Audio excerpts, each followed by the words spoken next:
ಒಂದು ಕಡೆ ಕಳೆದ 3-4 ವರ್ಷಗಳಲ್ಲಿ ಮಾಡಿದ ಫಿಲ್ಮ್‌ಗಳೆಲ್ಲ ಫ್ಲಾಪ್ ಆಗಿ ಮತ್ತೆ ಒಂದು ದೊಡ್ಡ ಹಿಟ್ ಮೂವಿ ಕೊಟ್ಟು ಕಮ್‌ಬ್ಯಾಕ್ ಮಾಡಲು ಕಾಯ್ತಾ ಇರೋ ತಮಿಳು ಸೂಪರ್ ಸ್ಟಾರ್ ಸೂರ್ಯ. ಇನ್ನೊಂದು ಕಡೆ ಕಳೆದ 22 ವರ್ಷಗಳಿಂದಲೂ ಟಾಪ್ ಹೀರೋಯಿನ್ ಆಗಿ ಈಗಲೂ ಅದೇ ಚಾರ್ಮ್ ಉಳಿಸಿಕೊಂಡು ಬಂದಿರುವ ತ್ರಿಷಾ ಕೃಷ್ಣನ್. ಮತ್ತೊಂದು ಕಡೆ ಡೈರೆಕ್ಟರ್ ಆಗಿ ಅದೃಷ್ಟ ಪರೀಕ್ಷೆಗೆ ಇಳಿದಿರುವ ದ ಫೇಮಸ್ ಆರ್.ಜೆ. ಬಾಲಾಜಿ ಅವರು. ಈ ಮೂವರು ಆಕ್ಟಿಂಗ್ ಮಾಡಿರುವ ತಮಿಳಿನ ಬಹುನಿರೀಕ್ಷಿತ ಚಿತ್ರ ಕರುಪ್ಪು. ಇದು ತೆಲುಗಲ್ಲಿ ವೀರಭದ್ರ ಆಗಿ ಡಬ್ ಆಗ್ತಾ ಇದೆ. ಈ ಮೂವಿ ಈ ವಾರ ರಿಲೀಸ್ ಆಯಿತು. ಈ ಮೂವಿ ಹೇಗಿದೆ, ಹೇಗಿಲ್ಲ, ಈ ಮೂವಿಯ ಒನ್ಲೈನ್ ಸ್ಟೋರಿ ಏನು, ಏನಿಷ್ಟ ಆಯಿತು, ಏನಿಲ್ಲ ಅನ್ನೋದನ್ನ ಹಾನೆಸ್ಟ್ ಆಗಿ ಇವತ್ತಿನ ರಿವ್ಯೂ ವಿಡಿಯೋದಲ್ಲಿ ನೋಡೋಣ ಬನ್ನಿ. ವಿಡಿಯೋ ತುಂಬ ಇಂಟ್ರೆಸ್ಟಿಂಗ್ ಆಗಿರುತ್ತೆ, ಸ್ಕಿಪ್ ಮಾಡದೆ ಕೊನೆಯವರೆಗೂ ನೋಡಿ. ನೀವು ಇನ್ನೂ ನಮ್ಮ ಚಾನೆಲ್ಗೆ ಸಬ್ಸ್ಕ್ರೈಬ್ ಆಗಿಲ್ಲ ಎಂದಾದರೆ ದಯವಿಟ್ಟು ಈ ಕೂಡಲೇ ಸಬ್ಸ್ಕ್ರೈಬ್ ಮಾಡ್ಕೊಳ್ಳಿ, ಪಕ್ಕದಲ್ಲಿ ಕಾಣುವ ಬೆಲ್ ಬಟನ್ ಒತ್ತಿ. ಈ ವಿಡಿಯೋಗೆ ಮಿಸ್ ಮಾಡದೆ ಒಂದು ಲೈಕ್ ಕೊಡಿ. ದಳಪತಿ ವಿಜಯ್ ಅವರು ಸಿಎಂ ಆದ ನಂತರ ಅವರ ಪರಮಾಪ್ತ ಗೆಳತಿ ತ್ರಿಷಾ ಕೃಷ್ಣನ್ ಅವರ ಈ ಮೂವಿಗೆ ತಮಿಳುನಾಡಿನಲ್ಲಿ ಮಾರ್ನಿಂಗ್ ಶೋ 9 ಗಂಟೆ ಶೋ ನಡೆಸಲು ಕೂಡ ಪರ್ಮಿಷನ್ ಕೊಡ್ತಾರೆ. ಆದರೆ ಇದನ್ನು ಸರಿಯಾಗಿ ಯೂಸ್ ಮಾಡಿಕೊಳ್ಳದ ಪ್ರೊಡ್ಯೂಸರ್ಸ್ ಲಾಸ್ಟ್ ಮೂಮೆಂಟ್ಸ್ ಅಲ್ಲಿ ಫೈನಾನ್ಷಿಯಲ್ ಇಶ್ಯೂಸ್ ಫೇಸ್ ಮಾಡಬೇಕಾಗುತ್ತೆ. ಹೀಗಾಗಿ ವಿಜಯ್ ಅವರು ಕೊಟ್ಟ ಪರ್ಮಿಷನ್ ಸಹ ವೇಸ್ಟ್ ಆಗುತ್ತೆ.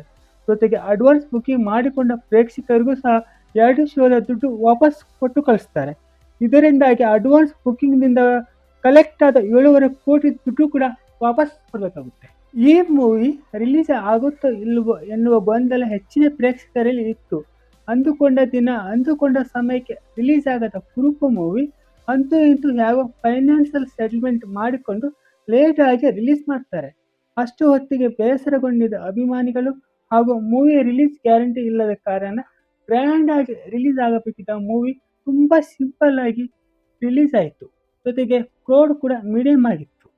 ಸೂರ್ಯ ಅವರು ರೀಸೆಂಟ್ ಆಗಿ ಆಕ್ಟಿಂಗ್ ಮಾಡಿದ ಮೂವಿಗಳಲ್ಲಿ ಸ್ವಲ್ಪ ಕಮರ್ಷಿಯಲ್ ಎಲಿಮೆಂಟ್ಸ್ ಕಮ್ಮಿ ಇರ್ತಾ ಇತ್ತು ಹಾಗೂ ಕಥೆಗೆ ಹೆಚ್ಚಿನ ಒತ್ತು ಕೊಡಲಾಗ್ತಾ ಇತ್ತು. ಹೇಗಾದರೂ ಸರಿ ಈ ಮೂವಿ ಹಿಟ್ ಮಾಡಲೇಬೇಕು ಎಂದು ಪಣ ತೊಟ್ಟಿದ್ದ ಸೂರ್ಯ ಅವರಿಗೆ ಕರುಪ್ಪು ಮೂವಿ ಒಂದು ಮಾಸ್ ಎಂಟರ್ಟೈನ್ಮೆಂಟ್ ಮೂವಿ ಆಗುತ್ತೆ. ಪಕ್ಕ ಮಾಸ್ ಆಗಿರುವ ಈ ಮೂವಿ ನಿಜಕ್ಕೂ ಸೂರ್ಯ ಅವರಿಗೆ ಕಮ್ ಬ್ಯಾಕ್ ಮಾಡಿ ಕೊಟ್ಟೆ ಕೊಡುತ್ತೆ. ಫುಲ್ ಟ್ರೆಂಡಿಂಗ್ ಅಲ್ಲಿ ಇರುವ ತ್ರಿಷಾ ಅವರ ಮ್ಯಾಜಿಕ್ ಸಹ ಇಲ್ಲಿ ಅಷ್ಟೇ ವರ್ಕ್ ಆಗುತ್ತೆ. ದರೋಡೆ ಕೇಸ್ ಒಂದರಿಂದ ತೆರೆದುಕೊಳ್ಳುವ ಈ ಮೂವಿ ಸ್ಲೋ ಆಗಿ ಭ್ರಷ್ಟಾಚಾರ ಮತ್ತು ಪೊಲೀಸ್ ವ್ಯವಸ್ಥೆ ಮೇಲೆ ಎಳೆ ಎಳೆಯಾಗಿ ಸ್ಟೋರಿ ಬಿಚ್ಚಿಕೊಳ್ಳುತ್ತಾ ಹೋಗುತ್ತೆ. ಇಡೀ ಕೋರ್ಟ್ ಅನ್ನು ತನ್ನ ಕಂಟ್ರೋಲ್ ಅಲ್ಲಿ ಇಟ್ಟುಕೊಂಡು ದೌರ್ಜನ್ಯ ದಬ್ಬಾಳಿಕೆ ಮಾಡುವ ಅಡ್ವೊಕೇಟ್ ಬೇಬಿ ಕಣ್ಣನ್.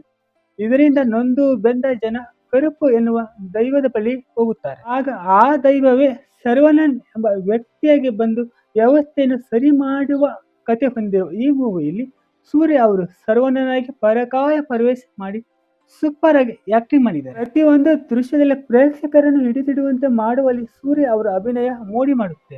ಹಾಗೆ ತ್ರಿಷಾ ಅವರು ಎಂದಿನಂತೆ ತುಂಬಾ ಎನರ್ಜೆಟಿಕ್ ಆಗಿರುವ ಪಾತ್ರದಲ್ಲಿ ಕಾಣಿಸಿಕೊಂಡಿದ್ದು ಈ ಫಿಲ್ಮ್ನ ವ್ಯಾಲ್ಯೂವನ್ನು ಹೆಚ್ಚಿಸುತ್ತೆ. ಹಾಗೆ ಇದನ್ನು ಡೈರೆಕ್ಟ್ ಮಾಡಿರುವ ಆರ್.ಜೆ. ಬಾಲಾಜಿಯೇ ಈ ಮೂವಿಯ ವಿಲನ್ ಆಗಿದ್ದು ಭರ್ಜರಿಯಾಗಿ ಸೌಂಡ್ ಮಾಡ್ತಾರೆ. ಹಾಗಂತ ಈ ಮೂವಿ ಸ್ಟೋರಿ ತುಂಬಾ ಅದ್ಭುತವಾಗಿದೆ ಅಂತ ನಾನು ಹೇಳಲ್ಲ. ತುಂಬಾ ಸ್ಪೆಷಲ್ ಎನಿಸುವ ಸ್ಟೋರಿ ಏನು ಇಲ್ಲ ಇಲ್ಲಿ. ಅದೇ ರೆಗ್ಯುಲರ್ ಸಿನಿಮಾದ ಕಥೆ ಇಲ್ಲೂ ಕೂಡ ಇದೆ. ಕಥೆಯಲ್ಲಿ ಇನ್ನೊಂದಿಷ್ಟು ಬದಲಾವಣೆಯನ್ನು ತಂದು ಚಿತ್ರಕಥೆಯನ್ನು ಇನ್ನಷ್ಟು ಬಿಗಿಗೊಳಿಸಿ ಪರಿಣಾಮಕಾರಿಯಾಗಿ ಮಾಡಬಹುದಿತ್ತು. ಆದರೆ ಇಲ್ಲಿ ಡೈರೆಕ್ಟ್ ಅವರು ಆ ಥರ ಮಾಡುವಲ್ಲಿ ತುಂಬಾ ಎಡವಿದ್ದಾರೆ. ಮೂವಿಯಲ್ಲಿ ಅವಶ್ಯಕತೆ ಇಲ್ಲದ ಮತ್ತು ಬೇಕಿರದ ಸೀನ್ಗಳು ತುಂಬಾ ಇವೆ. ಇವು ಕಥೆಯ ಸ್ಪೀಡಿಗೆ ಅಡ್ಡಿಯಾಗುವ ಇಂತಹ ದೃಶ್ಯಗಳಿದ್ದು ನೋಡುಗರನ್ನು ಬೋರ್ ಹೊಡಿಸುತ್ತವೆ. ಕಥೆಯ ಸ್ಪೀಡ್ ಸ್ವಲ್ಪ ಜಾಸ್ತಿ ಇರಬೇಕಾಗಿತ್ತು, ಬಟ್ ಇಲ್ಲಿ ತುಂಬಾ ಸ್ಲೋ ಮೂವಿಂಗ್ ಇದೆ. ಇಷ್ಟನ್ನು ಬಿಟ್ಟರೆ ಮ್ಯೂಸಿಕ್ ತುಂಬಾ ಚೆನ್ನಾಗಿದೆ. ಆದರೆ ಯಾವುದೇ ಹಾಡುಗಳು ಗುನುಗುವಂತೆ ಆಗಲಿ ನೆನಪಿನಲ್ಲಿ ಉಳಿಯುವಂತೆ ಆಗಲಿ ಇಲ್ಲ. ಈ ಮೂವಿಯಲ್ಲಿ ನನಗೆ ತುಂಬಾ ಇಷ್ಟ ಆಗಿದ್ದು ಆಕ್ಷನ್ಸ್ ಮತ್ತು ಎಮೋಷನಲ್ ಹ್ಯಾಂಡಲ್ ಮಾಡಿರೋ ರೀತಿ. ಅದನ್ನು ಮಾತ್ರ ಡೈರೆಕ್ಟ್ ಅವರು ತುಂಬಾ ಚೆನ್ನಾಗಿ ಮ್ಯಾನೇಜ್ ಮಾಡಿದ್ದಾರೆ. ಮೂವಿ ಇಂಟರ್ವಲ್ ಮತ್ತು ಕ್ಲೈಮ್ಯಾಕ್ಸ್ ದೃಶ್ಯಗಳು ತುಂಬಾ ಇಂಟ್ರೆಸ್ಟಿಂಗ್ ಅನಿಸ್ತವೆ. ಒಂದು ಒಳ್ಳೆ ಚಿತ್ರಕಥೆ ಮಾಡಿಕೊಂಡಿದ್ರೆ ಈ ಮೂವಿ ಈ ವರ್ಷದ number 1 blockbuster hit movie ಆಗ್ತಿತ್ತು ಅನಿಸುತ್ತೆ. ಆದರೂ ಒಂದ್ಸಲ ಈ ಮೂವಿ ನೋಡಬಹುದು. ಸೂರ್ಯ ಹಾಗೂ ತ್ರಿಷಾ ಅವರ ಫ್ಯಾನ್ಸ್ಗೆ ಈ ಮೂವಿ ಹೇಳಿ ಮಾಡಿದಂತೆ ಇದೆ.